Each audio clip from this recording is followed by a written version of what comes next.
Muchísimas gracias por tu presentación. Queridos amigos, amigas, autoridades, muchísimas gracias por participar en este evento científico que no deja de ser una, voy a decirlo en ámbito coloquial, una raya en el agua en un pueblo. Hay muy pocos pueblos que se decidan por parte de sus autoridades, de sus instituciones y también de los promotores locales, como en este caso fueron Pepe García y Francisco, que están aquí los dos, los que contactaron conmigo para que pudiera venir a este evento, que yo vengo encantadísimo. Y realmente mi primer agradecimiento debe ser para el ayuntamiento.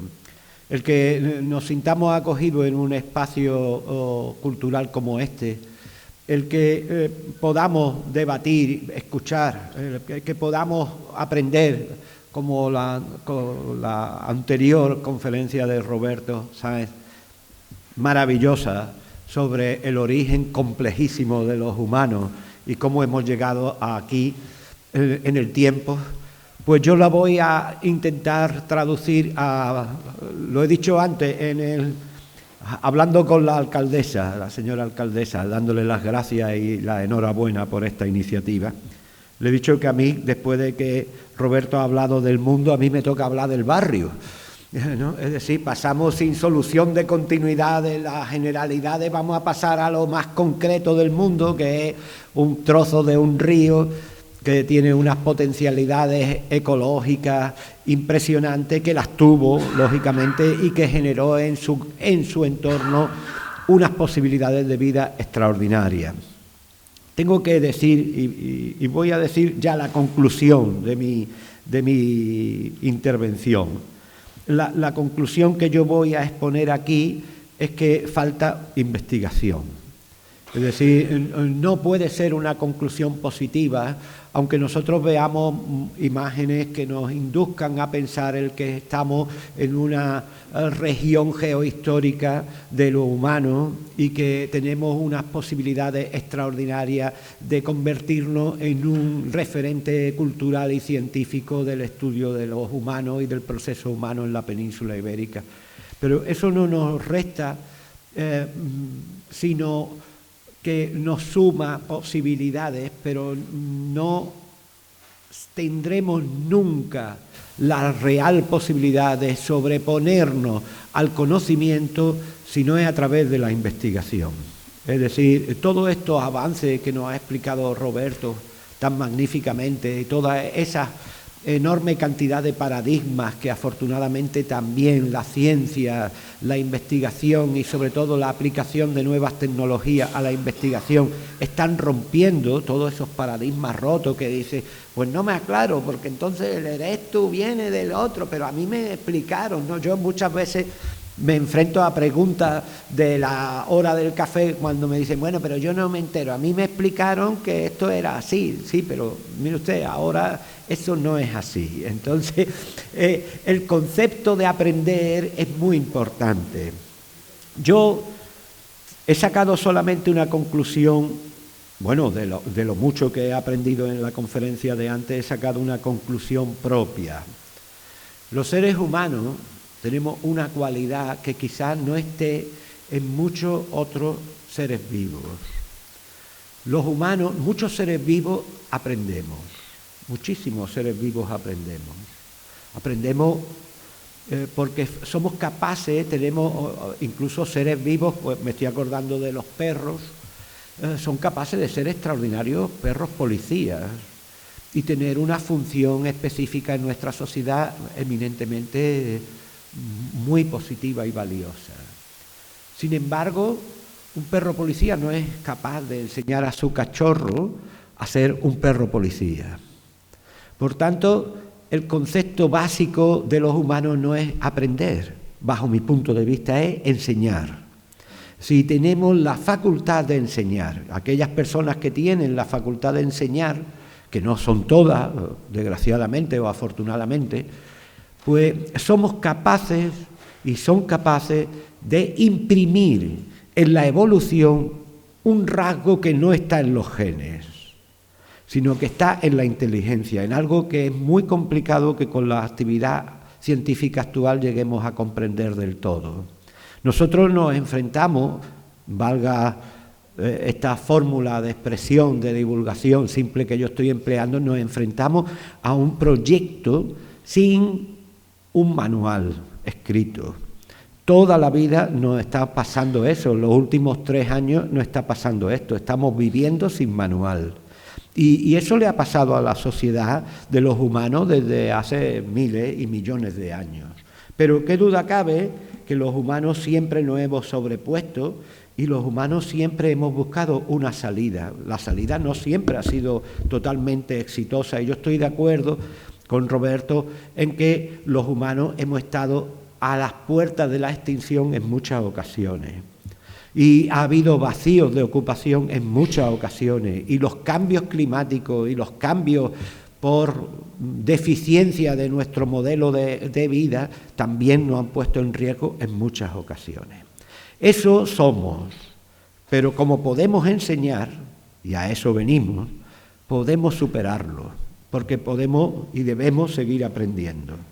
Yo voy a recorrer en una fórmula muy rápida, voy a recorrer algunos yacimientos que van desde lo que yo considero la cabecera media del río Guadalhorce, que serían las zonas del Chorro, hasta la desembocadura del río Guadalhorce, que yo no la entiendo como que está ahí en el aeropuerto, sino la entiendo desde un punto de vista más antiguo, más del Paleolítico, cuando era una ensenada como una especie de ría que llegaba prácticamente a la altura de la que estamos nosotros del río Guadalhorce, y entonces tenía 2 grandes espacios abiertos en un triángulo que llegaría hasta la punta de Torremolinos por el espacio de Poniente y a lo que son los Cantales por el espacio de Levante.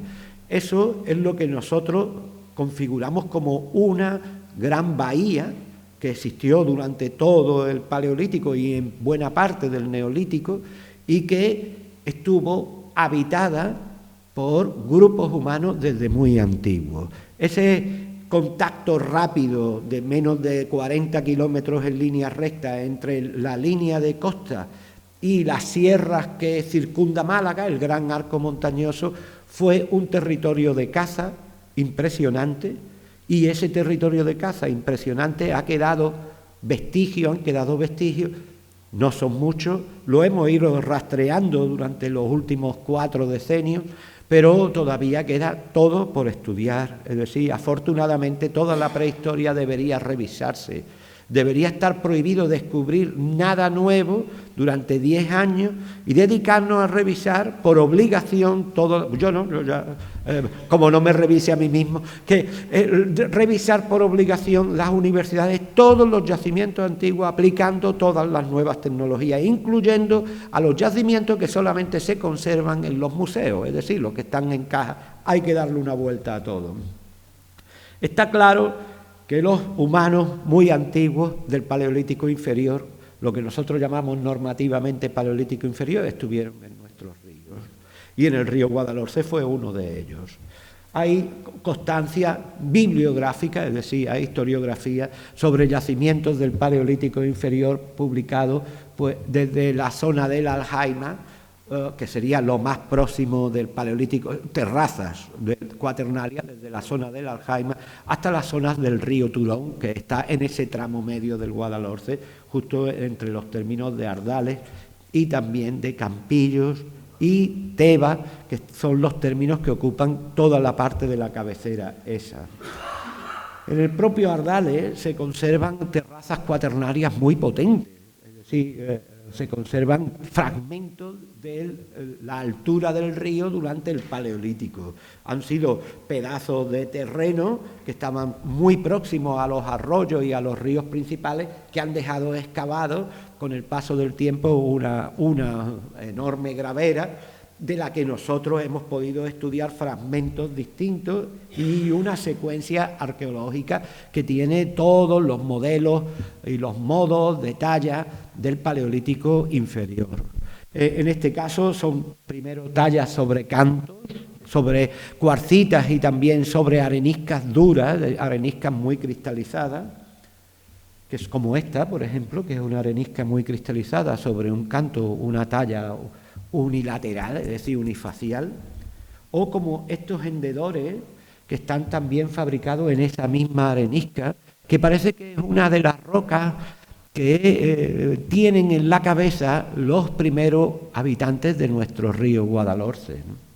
Son piezas muy estandarizadas. Esto aparece en todos los yacimientos del Paleolítico inferior de la península ibérica, como esos picos, estas lascas grandes, son todas de un tamaño considerable, y fíjense algunas graveras, varios metros. No estamos hablando de graveras cortas, de poco recorrido, sino de graveras de muy alta longitud, que tiene encerrado en sus zonas de cantos del río antiguo, tienen encerrado, como es en este caso, pues una pieza del Paleolítico inferior. Ahí tienen ustedes a los geólogos haciendo el estudio de la secuencia arqueológica de este tipo de graveras que nos encontramos, en este caso, en los dos casos anteriores, en Ardalia. Hay veces que estas graveras presentan solamente fragmentos, es decir, que han quedado desmanteladas casi todas, pero por culpa de la carbonatación de algunos fragmentos grandes, que son de varios metros, pues se han quedado hechas como una especie. Yo siempre le digo a los jóvenes investigadores, ustedes buscan que muy cerca de los ríos quedan ese tipo de eventos geológicos, pero que en realidad son como una especie de turrón donde se conserva muchísima información, un fragmento que se conserva muchísima información, aunque lo que tengamos sea simplemente como un gran claustro caído allí en mitad de un olivar, como en este caso, que además tiene una industria lítica espectacular. O mirando debajo de simplemente de los terrenos de cultivo, ¿no? Donde aparecen unas graveras impresionantes en zonas donde la mayor parte de la sociedad no debería o no va a encontrar un yacimiento, y entonces este tipo de yacimiento sí existe, y además existe con una potencialidad enorme a la hora de que podrían ser excavados. De estos yacimientos aparecen estos bifaces, que también los tenemos, una industria lítica de bifaces extraordinaria, que refleja un uso muy perdurable. Quizá, ya saben ustedes que nosotros, al no tener una excavación hecha, no podemos asegurar que tengan más de medio millón de años, ni la industria de canto, ni la industria de bifaces o la de vendedores, porque nadie nos lo iba a aceptar en ninguna parte a nivel científico, pero que estamos seguros que esto se remonta como mínimo a 700, 800 mil años, la ocupación de estos ríos, con unas piezas excepcionales, como estas raederas, ¿no?, sobre una lasca de un tamaño descomunal, ¿no?, o estas muescas que tenemos aquí, que son prácticamente todas una maravilla de recuerdo de esas poblaciones que nosotros atribuimos a esa época anterior a los neandertales, por supuesto, ¿no?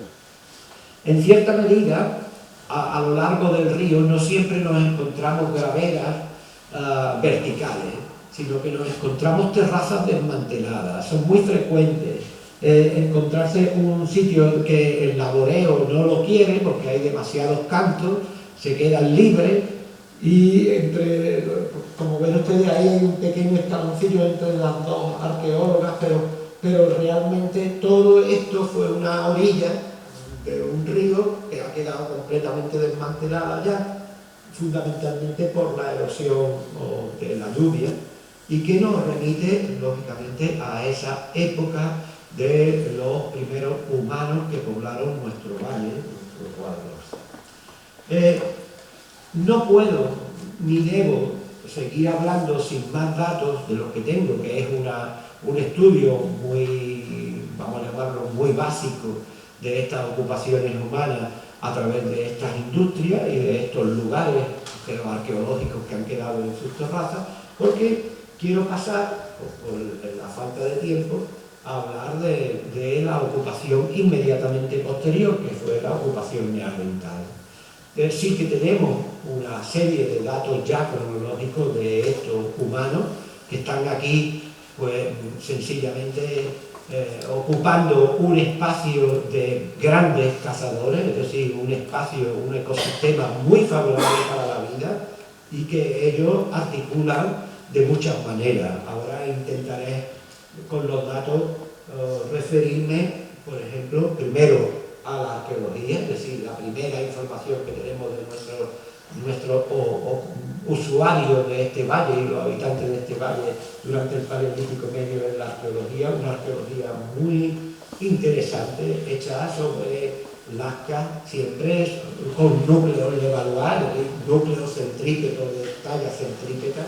Eso es una constante muy básica a la hora de clasificar, pero que todavía sigue siendo útil, el modelo de instrumental lítico que utilizan estas poblaciones de neandertales, que nunca fueron muy numerosas, le pasa igual que a las poblaciones antiguas del Paleolítico inferior, pero de las que ya hemos empezado a vislumbrar un modelo de vida muy curioso. Por ejemplo, el que hemos encontrado en el propio entorno de la Cueva de Aldal. La Cueva de Aldal está en ese cerrito que se llama Cerro de la Calinoria. Por debajo justo de la cueva, a 104 metros de la boca, hay un espacio llano que está vinculado con una fuente natural que está aquí a la izquierda, inmediatamente de la foto, y en ese espacio llano hemos encontrado un campamento de neandertales, es decir, lo que fue una zona fundamentalmente vinculada con la talla de material lítico que después pasaba al interior de la cueva. Lo hemos descubierto tras muchos años de investigación porque todos estos materiales que ya ven ustedes aquí, por ejemplo, estos pertenecen al interior de la cueva y son materiales de un valor arqueológico importante porque sí están bien documentados y lo tenemos documentado también en el interior, en sedimentos sellados por las costras, que ahora vamos a hablar un poco de ese sistema de investigación que nosotros hemos seguido en los últimos 25 años en lo que ha sido el yacimiento principal de mi vinculación profesional. Aquí hemos realizado hasta 5 zonas de excavaciones, hemos desarrollado tareas en 5 zonas de excavaciones distintas que llamamos zonas, pues por abreviarlo un poco, y en esas excavaciones hemos encontrado en sus sedimentos perfectamente documentado una ocupación que siempre está bien estratificada por debajo de las ocupaciones de sapiens, de Homo sapiens sapiens. Es decir, en nuestro caso lo que ocurre es que hay una costra diferencial entre ambos grupos humanos, los sedimentos de ambos grupos humanos. Eso quiero aclararlo muy rápido para que después lo pueda desarrollar. Es decir, nosotros no hemos encontrado en ningún sitio en Cueva de Aldal una relación, sí espacial, pero no humana, entre los últimos neandertales y los primeros sapiens sapiens. No la hemos encontrado. Hubo un periodo de abandono en Aldal. Los últimos neandertales son los que fabrican estos elementos. Esta es una foto hecha de un día de excavación, de un momento simplemente como salen las piezas antes de ser limpiadas y musealizadas, pues salen como natural, piezas sucias, bueno, sucias con todos los sedimentos, que también se estudian porque se mandan todos a los laboratorios. Como he dicho antes, los niveles neandertales están protegidos por una serie de costras. Esas costras tienen una información hoy en día extraordinaria. Antes se rompían para poder seguir excavando y hoy en día pues lo que hacemos es estudiarlas a fondo, porque esas costras han dejado prisioneros en su laminación cristalina, ha dejado prisionero una cantidad de información extraordinaria. Primero, porque por ejemplo deja información que nos permite tener una fecha radiocarbónica inmediata, que es es decir, el encuentro, el que nosotros descubrimos que dentro de las costras hay carbones. Entonces, esos carbones son susceptibles, como he dicho, de investigación a nivel de laboratorio. Pero es que, además, Esos carbones a veces tienen unos tamaños enormes, lo que evidencia que en eso que nosotros llamamos periodo de abandono entre una ocupación humana y otra que sí ha dejado un registro arqueológico a nivel de sedimento, hubo visitas a la cueva. Porque no se genera carbón dentro de una cueva, sino es porque alguien la visite con un elemento de iluminación que era un elemento leñoso que ha dejado un carbón.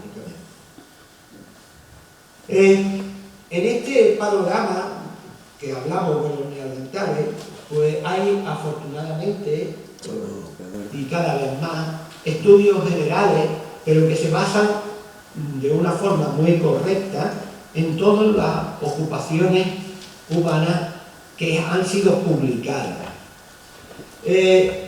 Esta investigadora, Rebecca Black, cree que hay unos 100 yacimientos neandertales bien documentados en Europa, y habla de muchos de ellos en su publicación reciente de 2021.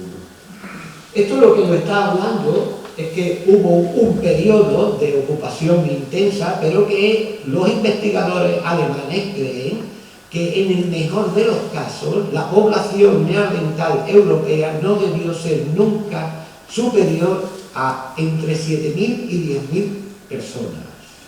Es decir, que creen que nunca hubo una verdadera demografía neandertal suficiente como para dejar un testimonio muy intenso posterior en las nuevas generaciones híbridas de sapiens sapiens y neandertales. Y eso es fundamental para entender por qué tenemos tan poca genética neandertal los humanos modernos europeos, ¿no? Porque hay humanos en otros continentes que no tienen ninguna genética neandertal o le llegan indirectamente, como son los de Denisova, los asiáticos y demás.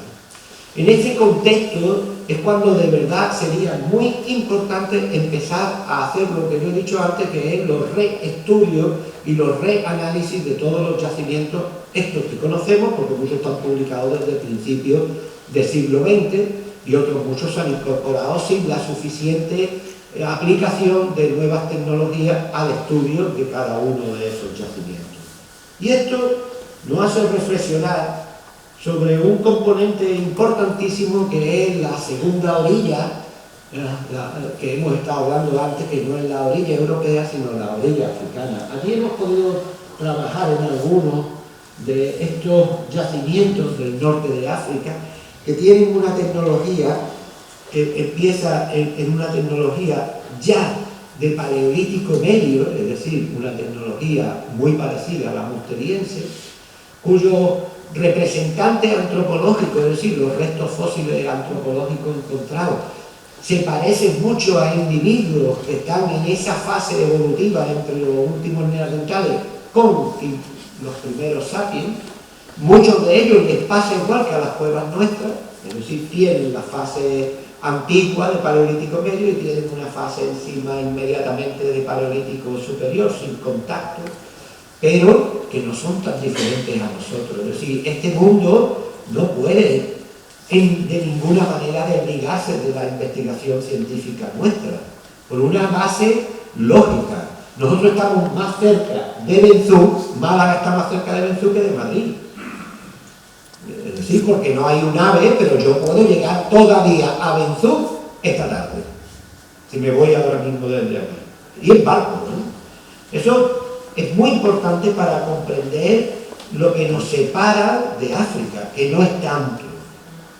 Yo estoy de acuerdo con el ponente anterior en el sentido de que el estrecho debió ser un puente.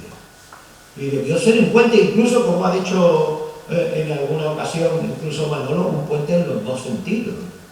Es decir, que el estrecho tuvo una permeabilidad física.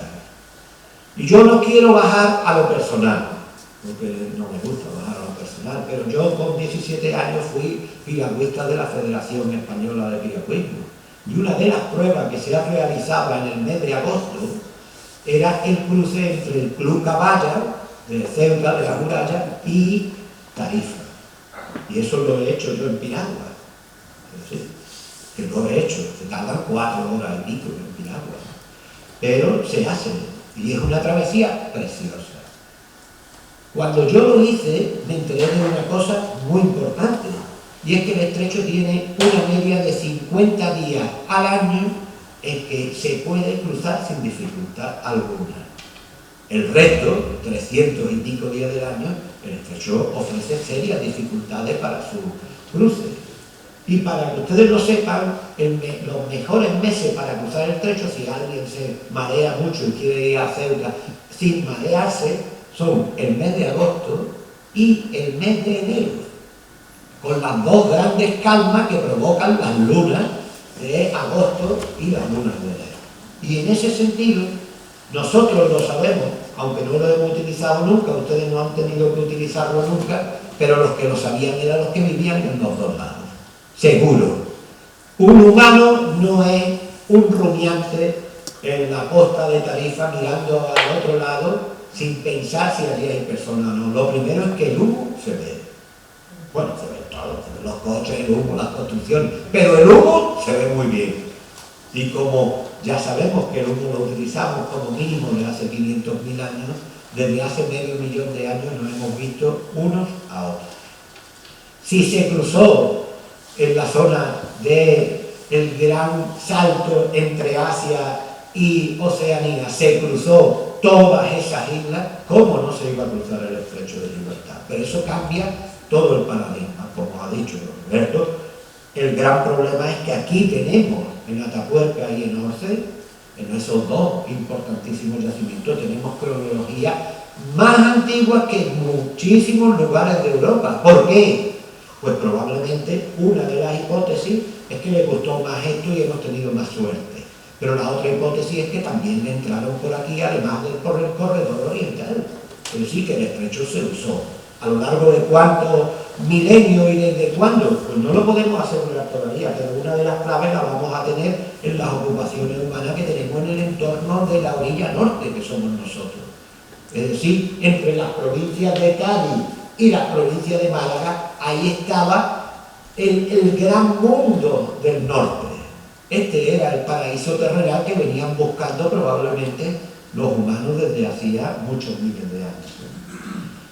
Y para eso hemos hecho un estudio de paleoclima desde los últimos 50.000 años hasta la actualidad. Ha habido al menos debajo del paralelo 40, en lo que hoy es Andalucía y parte de Portugal y Extremadura, ha habido una climatología muy variada, con hasta 17 o 18 eventos en que en la temperatura actual, yo creo que la temperatura actual de Laulín será unos 18 grados o 18 grados y medio, supongo, ¿no? Sí, la temperatura media anual. Pues quítenle a esa temperatura entre 6 y 7 grados y a ver dónde nos colocamos, ¿no? A nivel de climatología. Pues todos estos eventos climáticos condicionaron el hábitat, la vida de los humanos. Antes, Saez ha dicho algo importantísimo. Ha habido muchos eventos en los cuales la humanidad hemos estado al borde, y lo he repetido antes, al borde de la extinción. Una de las causas posiblemente fueron los problemas de hambruna y los problemas climatológicos que provocaban los grandes cambios que siempre se han ido produciendo. No me pregunten qué va a pasar con el clima, porque los climatólogos que trabajan para nosotros dicen que vamos a frío, pero los que trabajan para otros proyectos dicen que vamos a más calor.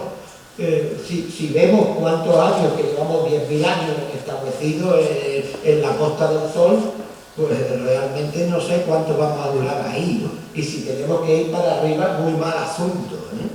O sea, lo ideal sería que empezáramos a caer otra vez y que fuésemos a un periodo frío, que nuestros tataranietos pues volvieran a tener que utilizar abrigo, bueno, ya no utilizarían abrigo de pieles, pero hemos vuelto a las plumas. O sea que todo esto sí que tiene un concepto de revalorización de nuestras posibilidades de vida en un territorio. En la cueva de Ardales, en los últimos 125.000 años hemos avanzado mucho en cómo se ha ido regenerando la cueva en su interior. Es decir, la escenografía que vieron nuestros ancestros en modo alguno se parece a la escenografía que hoy en día tenemos, ni al exterior, porque el neolítico transformó todo el paisaje con las grandes rotulaciones de terreno, la tema de bosque para construir espacios forestales más limpios para el ganado, para la agricultura, pero por supuesto está muy claro que dentro de las cuevas también cambiaron cosas. Eso me lleva a una cosa que yo tardé mucho tiempo en darme cuenta de verdad, y es que la ralentización que tiene una cueva con respecto al exterior es tal que nos sirve de referencia sobre cómo era una escenografía muy básica, pero una escenografía muy vinculada todavía con los prehistóricos. Es decir, cuando nosotros vamos a un yacimiento de exterior, todo lo que vemos no se parece en nada a cómo fue. Pero cuando vamos a una cueva, casi todo lo que vemos se parece bastante a cómo fue. Entonces, eso me parece interesante. Y voy a centrarme un poco en los neandertales de Ardales, porque son muy complicados, porque ya tenemos referencias arqueológicas de los neandertales. Voy a enseñarles ahora las referencias cronológicas de ellos, del uso de ellos, pero antes quisiera ponerle un retrato robot a este individuo, a estos individuos, un retrato robot que se parezca con lo que pensamos en el siglo XXI, ¿no? Porque fíjense, en 1856, a partir del cráneo primero que se publica de unos neandertales, que ya saben ustedes, aparecen en Gibraltar especímenes, aparecen en Bélgica, aparecen en Alemania, siguen apareciendo y empiezan la gran movilización científica para hablar de los neandertales, pues los neandertales que primero se dibujan en la Exposición Universal de París, se parece, hombre, relativamente a lo que nosotros creemos que es un neandertal, pero posteriormente en la siguiente Exposición Universal hay un dibujo muy parecido a este que se conserva en el Museo del Hombre de París, pero que pone a lápiz demasiado humano. Y entonces hay que corregir ese dibujo, y el que se publica es este. Este es el dibujo que se publica en 1909 de un neandertal en la Exposición Universal, es decir, el dibujo que iba a trasladarse a todos los libros de texto. Y este es el que se mete en la cabeza de todos los humanos que leen. Eso es un grave problema porque ha clasificado y encasillado a los neandertales en una configuración física muy lejana a lo que probablemente fueron. Hoy en día, por dibujantes tan importantes de la zona hay un extraordinario nuevo museo en Dinamarca, y uno de los ilustradores de ese museo que ha trabajado en Ardales, pues nos ha hecho y ha compartido con nosotros esta visión mucho más consciente de cómo podían ser los neandertales. Y nosotros tuvimos en el año 2020 la suerte de participar en un rodaje de National Geographic en Ardales, y tuvimos la suerte de que ellos traían actores y actrices con el tema de los neandertales. Y entonces hizo una serie de fotos, porque es verdad que, bueno, pues no sé cómo serían finalmente, pero que se parecían bastante a nosotros, pues probablemente, ¿no? Y que su forma de vida incluía el meterse en las cuevas, por supuesto, es decir, que los neandertales sí usaban las cuevas ya. Este es Fernando, uno de los actores de Málaga, así que se encuentra uno por ahí cuando va por el Málaga Centro, si encuentra un sitio en un bar o en una cafetería que no esté completa, pues muchas veces están estos actores que estuvieron en ese reportaje por ahí. Tengo que decir que de los neandertales malagueños, aparte de que nosotros hemos incorporado a ese elenco de actividades que hacían en el tema del arte, tengo que decir que ha habido una revisión reciente, gracias a los avances científicos del carbono 14, por ultrafiltración de cronología. Los neandertales que empezaron en la época de Zafarrá de Gibraltar en 30.000 años, en los años 80, y que después los Homo sapiens nos quedábamos en 30.000 años con las primeras excavaciones gravetienses de Nerja, pues afortunadamente hubo en el año 2011 una publicación que ya situaba un nivel auriñasiense, un nivel de los primeros sapiens en torno a 39.000 años en Bajondillo, y que todo esto, tras las ultrafiltraciones y la revisión necesaria, pues nos vamos a que en Ardales tenemos 58-51 para unos de los sedimentos, en este caso, perdón, dos de los sitios excavados en Ardales, llegamos a 58-51.000 años, con un espacio intermedio vacío y una posterior ocupación, también creemos de neandertales, al menos la industria es todavía musteriense, de 43-42.000 años. Y después, lógicamente, los primeros sapiens que se nos sitúan cronológicamente en 40.000 años. He querido terminar este capítulo hablando de los avances del ADN. Hemos hecho algún avance del ADN, ya saben ustedes que es muy complicado la obtención de ADN en lo que nosotros estamos haciendo y sobre todo con las cronologías esta, y porque en el sur se conserva relativamente mal el tema del ADN. Pero lo que quiero destacar es que entre el aspecto de un humano neandertal y de un humano sapiens sapiens coincidente en el tiempo, es decir, sincrónico, hay muy poca diferencia, pero incluso física, pero lo que hay es que todavía los humanos modernos, los primeros hominicienses, tenían un mínimo de un 10% de neandertal. Yo como nunca me he dedicado a las matemáticas, yo pienso que aquí hay ahora mismo unas 50 personas, ¿no? Eso quiere decir que 5 de nosotros, si estuviésemos hace 40.000 años, tendríamos descendientes directos de neandertales. Ahora solamente seríamos uno. Ahora en este momento, porque ahora estaremos entre uno. No es tan fácil eso. Es demasiado rubio y demasiado blanco. Entonces realmente el concepto de la genética es un concepto muy complejo. No podemos, en este momento yo todavía no me entero demasiado bien qué está ocurriendo con los últimos datos genéticos, se lo digo con la absoluta franqueza, que tenemos a un súper experto que debería hablarnos de eso en cualquier otra conferencia que vendríamos gustosísimos.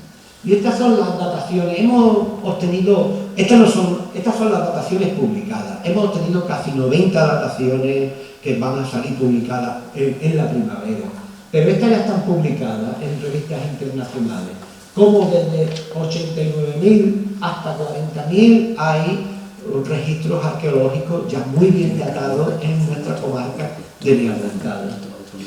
Por supuesto, hay ese hiato temporal que yo he dicho. Ahora, con las nuevas dataciones, hemos bajado ese hiato temporal casi 1.000 años. Es decir, que lo que tenemos entre uno y otro son 7.000 años sin ocupación de esa zona de la cueva. Eso no quiere decir que no hubiera ocupación en otra zona de la cueva, porque la cueva es inmensa y las posibilidades arqueológicas de la cueva inabarcables, no solamente en la vida de un grupo de investigación, sino probablemente en muchas generaciones.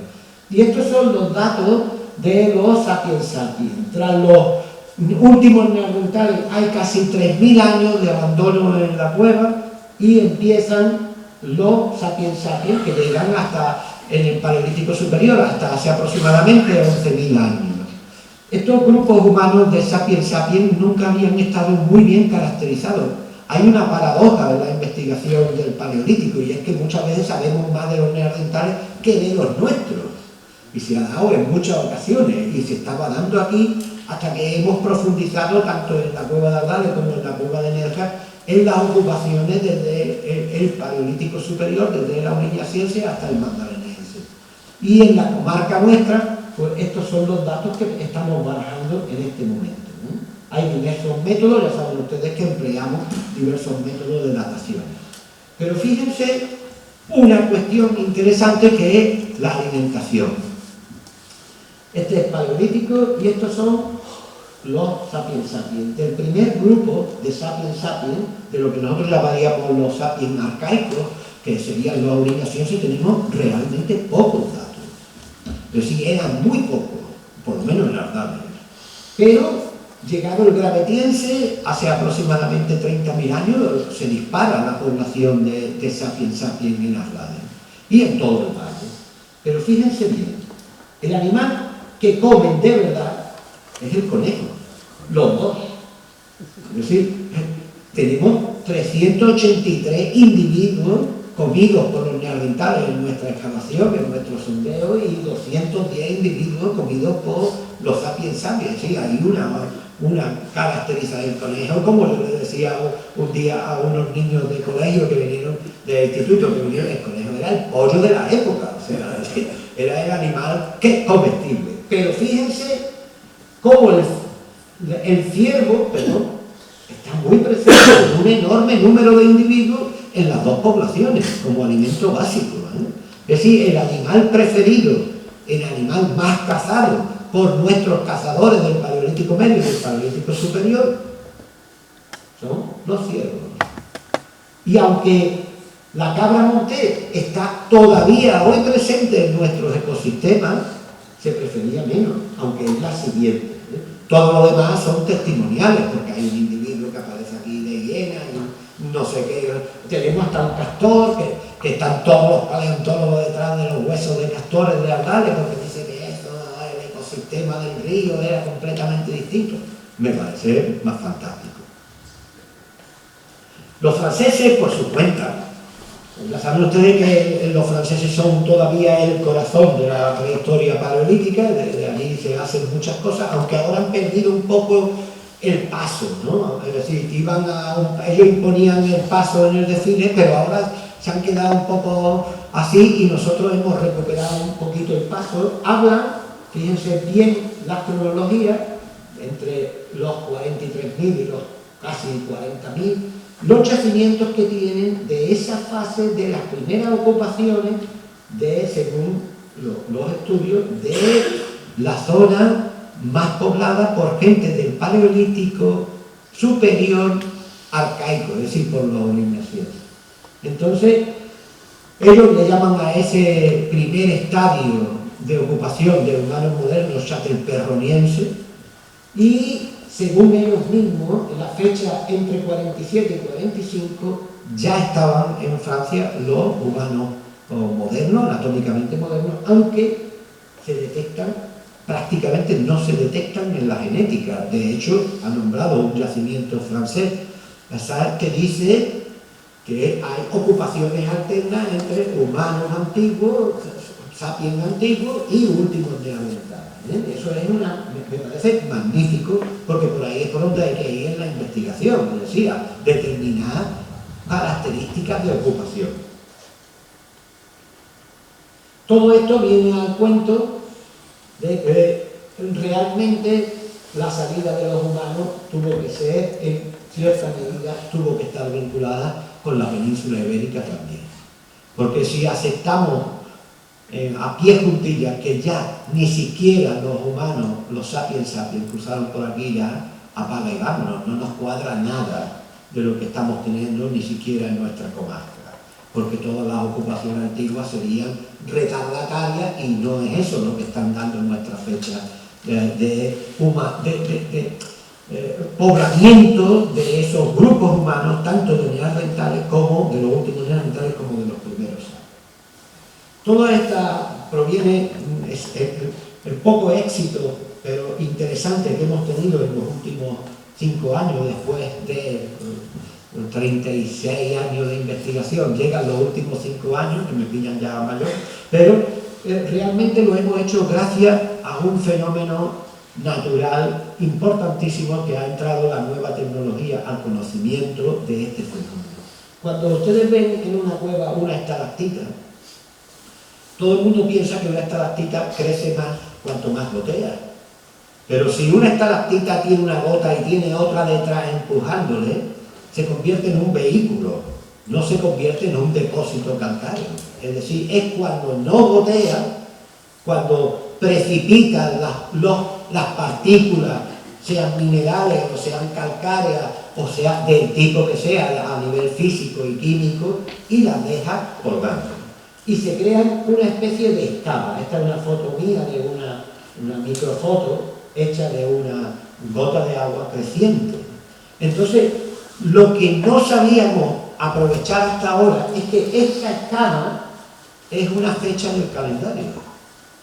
Y se puede hacer simplemente con las aplicaciones de las nuevas tecnologías ese reconocimiento cronológico de fecha en estas partículas de carbonato cálcico. Como las partículas de carbonato cálcico, o sea, la acumulación de carbonato cálcico en las cuevas es tan abundante en muchas ocasiones, pues resulta que se hizo un primer proyecto hace 5 años en 26 cuevas de 4 países para fechar esas costras estalagmíticas que en vez de estar en el suelo, que ya las estábamos fechando de antes con mucha cantidad, ahora se podía fechar en las paredes con micromuestras de menos de 1 gramo. Y con esas micromuestras, pues hemos conseguido simplemente extrayéndola de la pared con una... directamente a nosotros nos lo hace el Instituto Max Planck de Alemania, vienen los investigadores, la recogen, ahí no interviene nadie, es decir, yo cada vez que hago digo, bueno, me voy a poner a hacer fotos, porque otra cosa aquí no puedo hacer, ¿no? Realmente ellos no quieren que nadie toque nada para que ellos lleven el control exhaustivo de todo el proceso. Les voy a poner un ejemplo porque muchas personas creen que solamente hemos fechado las pinturas neandertales, estas tan antiguas, pero nosotros hemos fechado muchas pinturas y muchos grabados de la cueva de toda la época paleolítica. Y en este caso quiero que se fijen porque ven ustedes algunos restos de color, ¿verdad?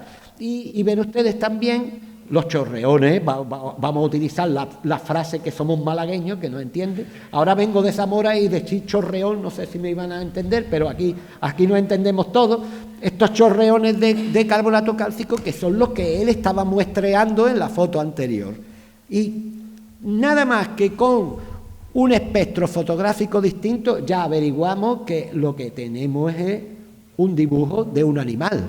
Es una cabra que parte aquí con un gran punto. Esta sería la zona del cuello hasta la nuca, la oreja, la cuerna, y aquí viene la cabeza y el cuello, y la segunda cuerna hacia arriba, es decir, una cabra con los cuernos así.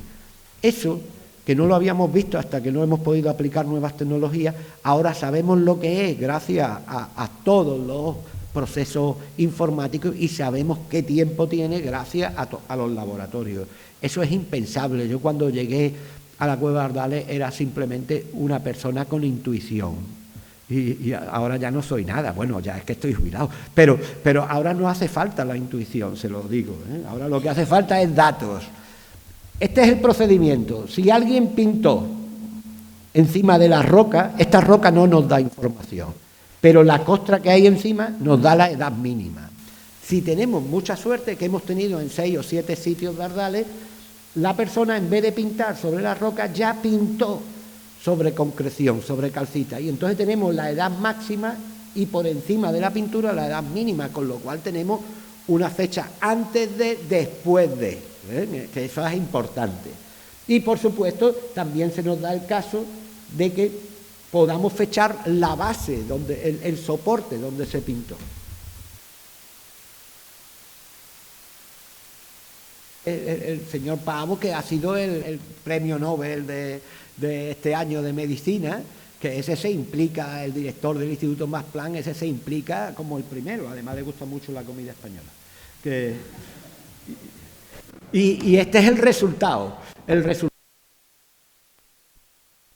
Que se publicaron ya en varias revistas, no solamente en Science, en varias revistas científicas.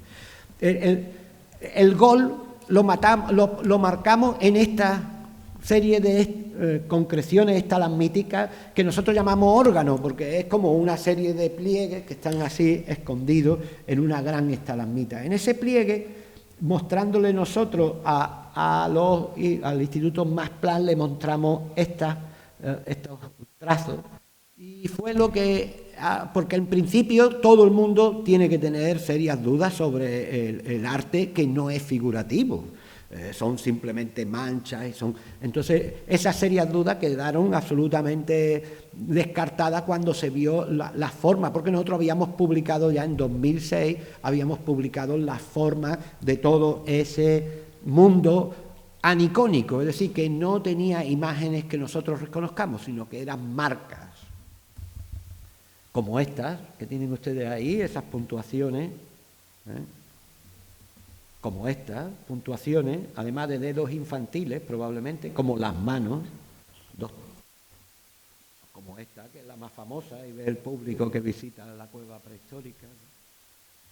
Pero eso nos está llevando ahora a un nuevo proyecto de investigación a nivel internacional, en el que estamos. Málaga forma parte como tercer gran núcleo de investigación de este arte arcaico, que es que le propuse al proyecto que se llama First Art, el primer arte, le propuse que entendiera cuando iban a las cuevas a hacer un trabajo, que estas marcas que vemos en las cuevas recurrentes, en Málaga hay 12 cuevas con este tipo de marcados rojos, tienen una tipología. Me pasé unos cuantos meses intentando hacer un código gráfico de todas las tipologías, ¿no? De todo lo que nos encontrábamos, que son estas cosas, pues las clasificamos, y hoy en día sabemos que, por ejemplo, las barras, pues fíjense qué curioso, ¿no? Estas tipologías se repiten en las 12 cuevas. Los puntos, cómo se hacen, cuántos son, las manchas y las curvas. Y, por supuesto, la realidad, ¿no? Que la realidad existe. Y todas se pintaron en rojo, algunos en negro, otros en ocre, muy pocas, y también en marrón. Es decir, que en este caso el formato tipológico no está supeditado al color como muchas veces hemos creído, sino que forma parte de un elenco que ya hace más de 40.000 años se usaron los mismos pigmentos que hace 14.000 años se emplearon para hacer los bisontes de Altamira. Estamos hablando de 40.000 años de diferencia y ya íbamos a la misma tienda a comprar nuestras pinturas para pintar, ¿eh? Por supuesto, en Ardales, como ustedes están viendo, pues hay animales que estos pertenecen ya todos, empiezan a partir del Gravetiense en torno a 30.000 años y perduran hasta hace 11.000 años aproximadamente. Hay paredes completas llenas de grupos de animales que están por todas partes, como esta cabeza que tienen ustedes aquí, está hecha en ese ocre, esta cabra pintada en color amarillento, fíjense la cuerna, la cabeza, el ojo, la oreja, la nuca, lo que es la espalda hasta la grupa y la cola, el muslo y la pata trasera, y ahí van las dos patas delanteras que se convierten en el pecho y en la garganta. Es decir, un animal muy torpe dibujado, pero muy interesante, que se va a más de 24.000 años. Y estos que tienen 18.000 años, que son grandes obras de arte muy simples, grabadas en la pared, con su ojo incluso de una cierva, joven, lógicamente, muy bien dibujada. Pero hay animales como estas serpientes que están aquí, bueno, con una especie de zona acuática, o esta mujer. Hay 11 mujeres que hemos podido estudiar y que han sido también estudiadas y publicadas por los grandes especialistas sobre el mundo de la mujer en el Paleolítico, muy interesante.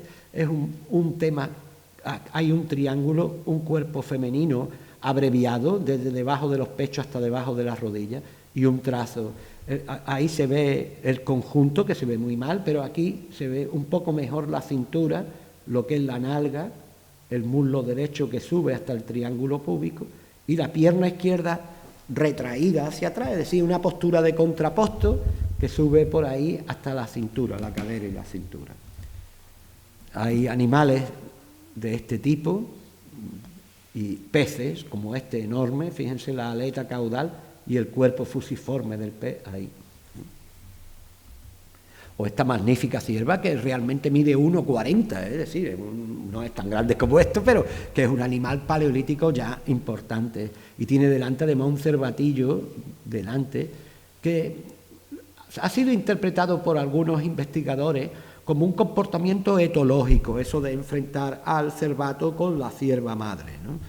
Porque es un comportamiento que los etólogos ven muy claro del periodo de amamantamiento, es decir, cuando está con ese concepto que ellos llegan al cuello y le piden mamar a la madre, ¿no? O cosas tan curiosas como estas, dos cabezas hechas con distinto color, con distinta técnica en medio de 6 líneas que pertenecen a este dibujo. Es decir, esto es un grupo al que o bien se le añade o posteriormente, porque no lo sabemos todavía, se le añadió o se sumó a eso.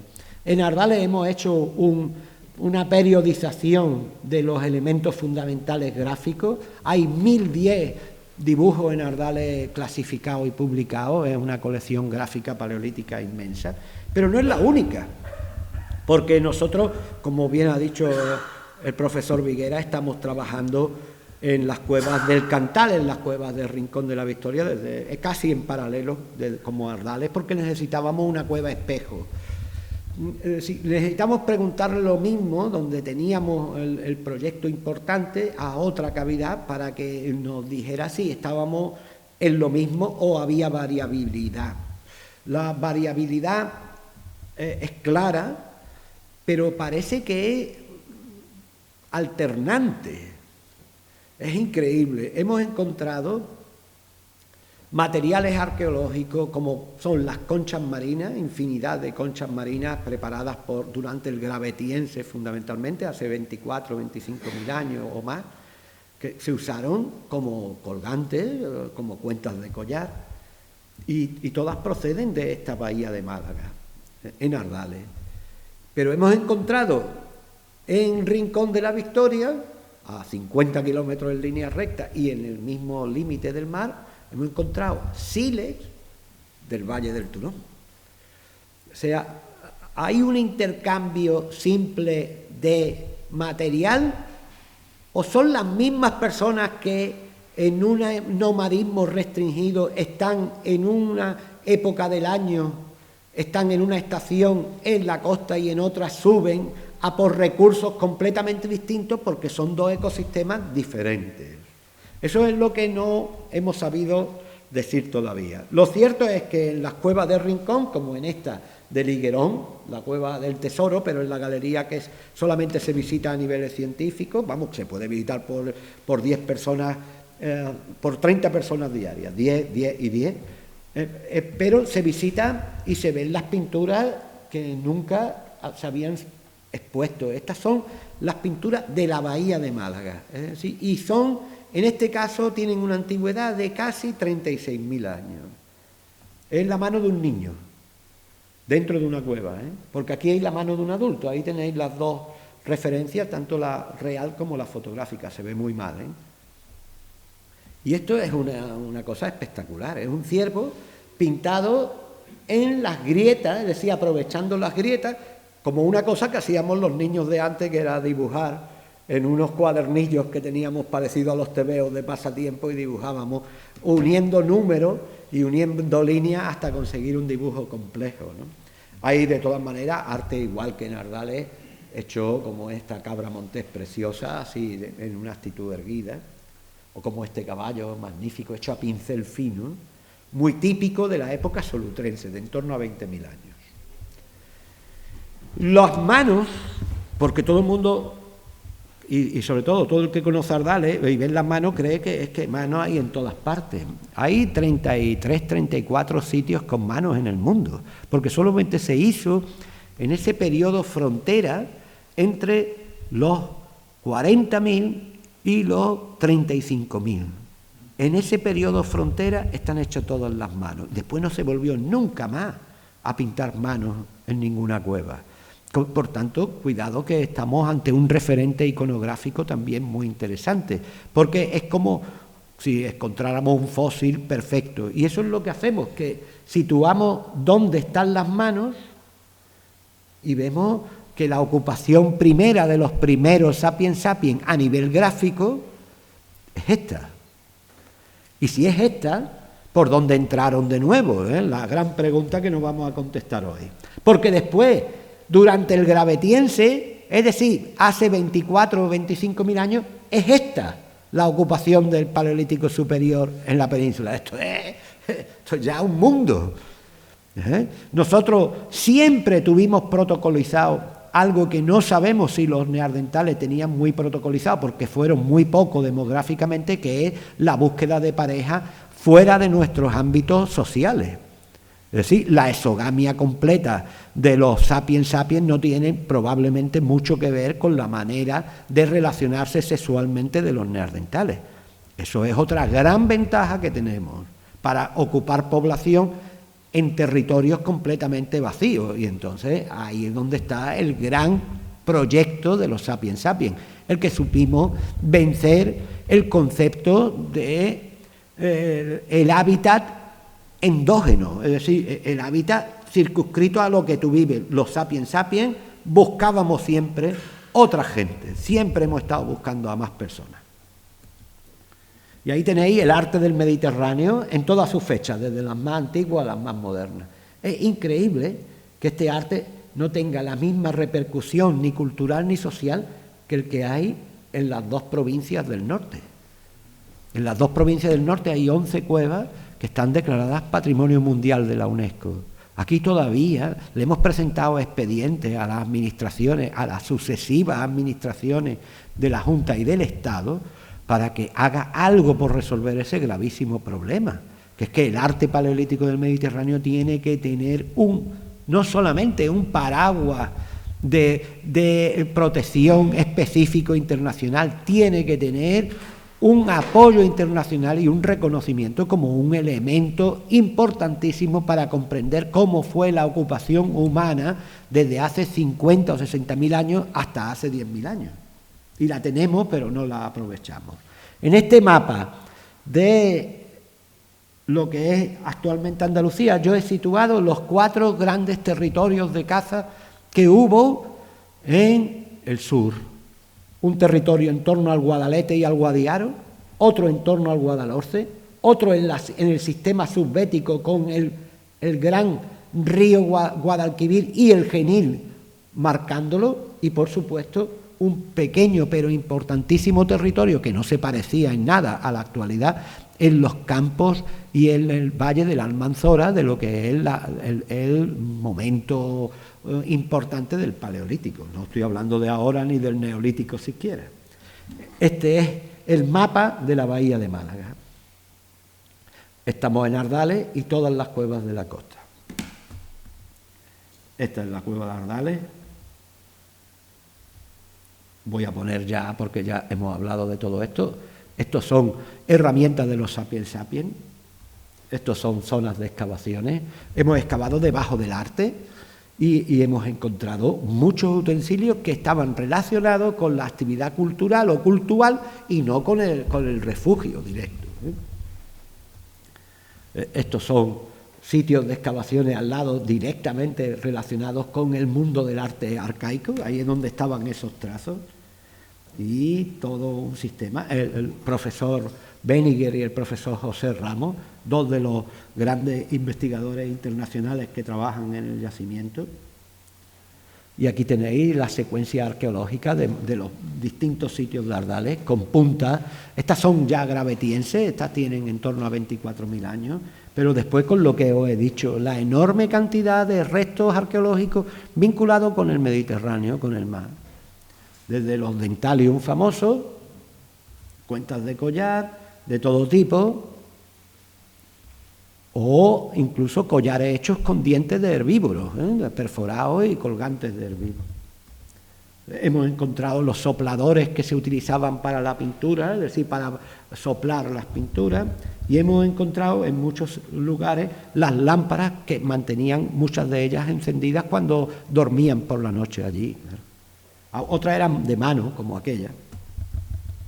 Está también en el museo. Y ya terminando, pues me pasaré al Neolítico. Este es el mapa publicado por Pepe Suárez, por Serafín Becerra y por Antonio Santamaría en una reciente publicación, donde habla de la bahía de Málaga durante el Neolítico más antiguo. La bahía de Málaga realmente está ahora mismo por aquí. Esto sería la zona del cruce de Cártama y el arroyo, el Río Grande.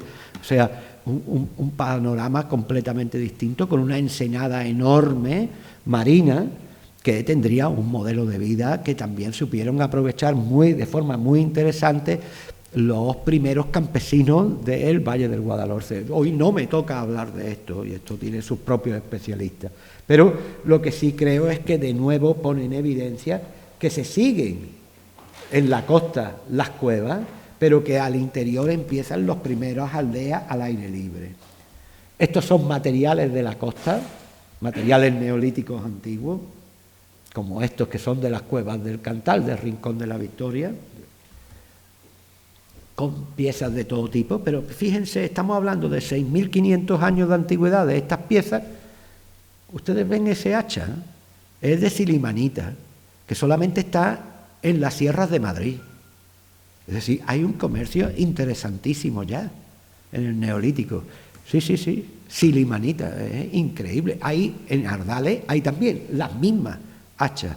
Y se descubren en todo este ámbito del Neolítico este tipo de intercambio de rocas raras, de piedras raras, que se utilizan como elementos votivos. Nunca hemos visto una hacha de silimanita usada. Están siempre nuevas cuando nos la encontramos, ¿no? Y los grandes bloques de ocre, ¿sí? Piedras enteras, que es un colorante, es como una enorme para rasparlo. En el arte rupestre, en Cártama hay pinturas rupestres, y en toda la zona de la cuenca del Guadalhorce y del Río Grande también hay pinturas rupestres, y llegan hasta esquemáticas, desde la zona de Rincón y llegan hasta la zona de Carratraca. Ahí tienen ustedes algunos de esos elementos gráficos de hace aproximadamente entre 6.500 y 4.500 años. Y poco más. Les voy a poner los materiales recientes estudiados en los Caracolillos, en Alhaurín.